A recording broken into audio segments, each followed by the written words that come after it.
Research continues on the coronavirus, President Trump's second impeachment, and local schools open up. Good morning, Wheaton. My name is Vedant Ganesh, and you're listening to WOLF, tracking down the latest news, sports, and weather. This broadcast is sponsored by TurboTax. There's nothing to be afraid of when it comes to your taxes. In international news, experts from the World Health Organization are due to arrive in China this week for a long anticipated investigation into the origins of the coronavirus pandemic. It wasn't immediately clear whether the experts will travel to the city of Wuhan, where the virus was first detected. WHO Director General Tedros Adhanom Ghebreyesus expressed disappointment last week over delays, stating that members of the international scientific team had already started on their trip to China. Bloodshed in Ethiopia. The Ethiopian Human Rights Commission said Wednesday it has received information that over 80 civilians were killed early Tuesday in the latest massacre in the western Benishangul Gumuz region.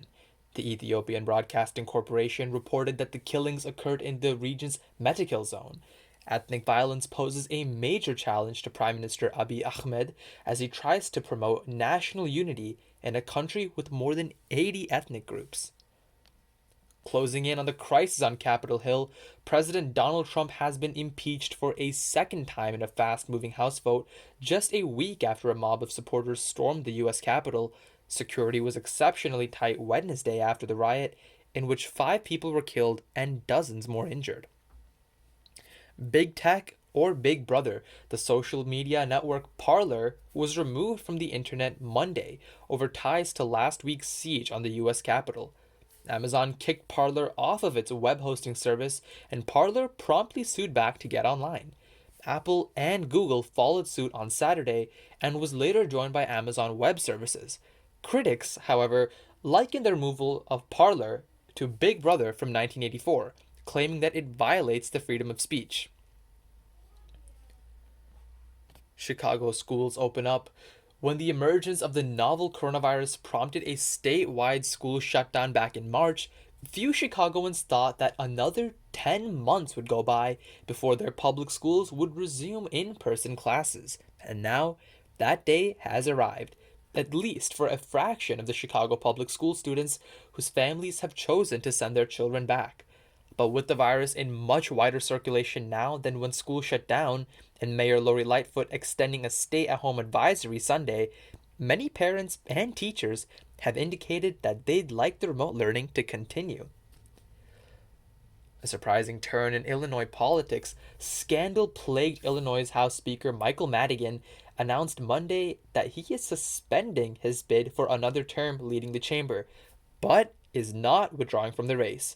Madigan, who's held the gavel for all but 2 years since 1983, made the announcement the morning after he fell 9 votes short of the 60 he needs to retain the post in closed-door balloting by the House Democratic Caucus. Which aging pair of quarterbacks face off this weekend? That answer and more after this word from our sponsor. From do it yourself to we do it for you, TurboTax has a solution for you. With tax season around the corner, it's time to make some important decisions about how you'll handle your taxes. We will support you in filling your own taxes by answering a few simple questions and guiding you through each and every detail. For those who want a little more help, we are here for you. Experience the relief that comes with this expertise. TurboTax. There's nothing to be afraid of when it comes to your taxes.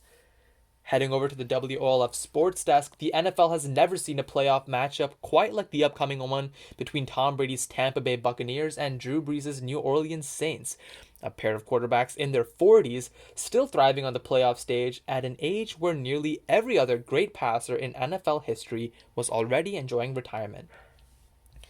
Passing the ball to the WOLF scoreboard in NCAA men's basketball, Oklahoma State destroyed Kansas with a score of 75-42, and Michigan dominated Wisconsin with a 77-54.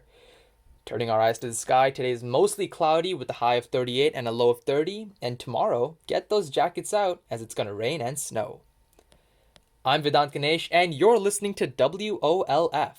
This broadcast is brought to you by TurboTax. Thank you for listening and have a wonderful weekend.